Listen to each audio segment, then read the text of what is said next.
Thanks, Eleni, and thanks all the panelists. For me, super inspiring to see your ambition and what you have been able to do already. I think if I reflect even just a few years back, I feel there's a much more solid foundation. I mean, John, you would like more clarity, but I don't know. Are we still discovering what where the genius is? Maybe. So maybe a few different processes is okay if I reflect on Bill's comments earlier in the afternoon.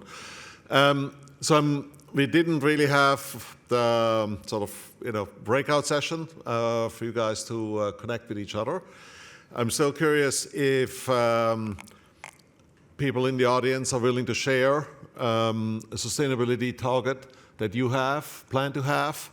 How are you doing with it? What's the barrier? Things like that.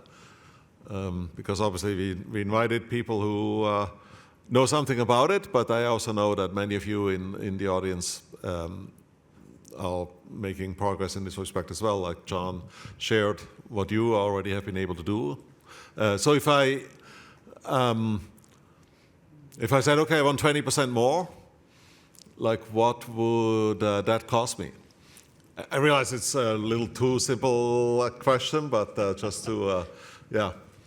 I don't know if I have a cost on that. Okay. It's probably not as much as you'd think. You know, you're probably talking in the neighborhood of $5-10 a square foot, which is, you know, when you're talking about how much you spend on a building, that's not that much. Mm-hmm. But when you talk to a owner or a construction manager, that's a lot. Mm-hmm. I think the biggest barrier for us is getting our internal manufacturing team comfortable with mixes that are a little more sensitive, that'll take a little longer to set up. They get nervous, you know, because missed casts cost them a lot of money. So our approach is to slowly move up the bar on them. So like we've been doing 25% SEM replacement on our mixes across the board. On the next project we do, we're going to bump that up to 30. And then we'll see how that goes, and then we'll bump it up again after that. And that's kind of we're just taking a slow iterative process because otherwise we freak them out. So. Anybody else in the audience willing to share an initiative you have, a target, sustainability-related target you have? How are you doing against it? What's annoying? What's easy?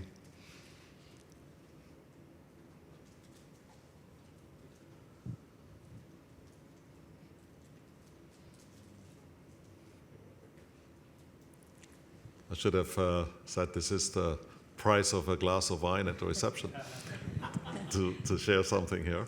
Yeah, I do think that it's different whether we're talking about new buildings or retrofits. And working on a portfolio that had a significant amount of both at one time. The retrofits were much more of a challenge, and the cost was much wider, depending on what type of use it was and what work was going to be done on it. So it was very complex on retrofits. I don't know what other people are seeing, but I think it was a little different on the newer buildings. So newer buildings we found we had 2030 sustainability goals, including particularly around electrification. And going in the new buildings, we found a very low cost markup, but the retrofits had a much higher number.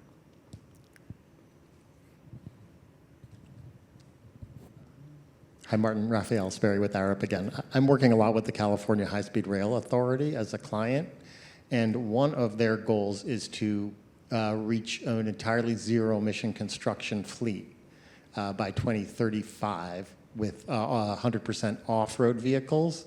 Sorry, 100% of on-road vehicles would be zero emission by 2030, and 100% of off-road vehicles would achieve zero emissions by 2035. That's both for air quality reasons as well as for GHG emissions. We are hoping to accelerate that and start to try and pilot more zero-emission construction equipment in the next batch of contracts that are coming out. We haven't quite figured out how to do that. But if anybody wants to talk about zero-emission construction equipment, I would love to talk to them about it while we're in the reception.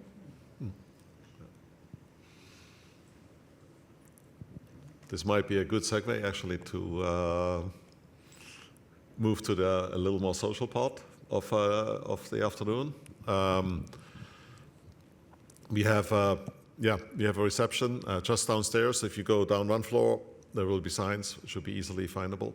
And anyway, most construction people are okay to find food and drink, usually. So I'm not too worried about that. If I reflect on the day, actually, and I'm curious to see what your reactions are. We can talk about that at the reception as well. If I compare with, just even a few years ago, what we heard, to me, the practices, what we heard in the morning on AI tools and data-driven methods, but also what we heard in the afternoon on sustainability, it sounded like on much more solid footing. Even though everybody wishes would be a bit more solid, but compared to not even so long ago, it strikes me as much more established, much more solid footing. Still a ways to go, of course, in all of these aspects that we heard, but much less pilot-y than I would say even heard a few years ago. I know that was impression I got. I'm curious to see what everybody else thinks and how that relates to what you experience in your organizations. Because as Bill said, that was also a good reminder for me from Bill. Sometimes give yourself a little credit. So I want to remind you, in case you missed it in the morning, if you want to share tomorrow afternoon, just a quick vignette about your company to introduce it to the incoming students and the returning students in the meet and greet session later in the afternoon. So please think of 2 slides, a project you're proud of, and the challenge you would like to have solved. And then we will put that together tomorrow afternoon and give you a few moments to share that, and then hopefully that will attract the right students to mingle with you at the reception. But I think with that, we can formally close this first day. Thanks again to all the speakers. Thank you for participating.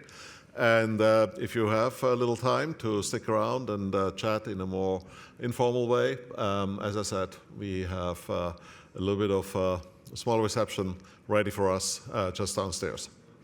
And then we'll pick up again tomorrow morning at 8:30. As today, we'll look at VR, AR.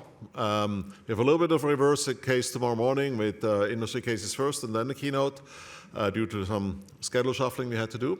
But I think it'll be a pretty exciting set of talks from industry as well. We have, as you've seen in the agenda, sort of a client perspective from Meta. We have a design perspective from HOK. You can already pick Matt's brain back there.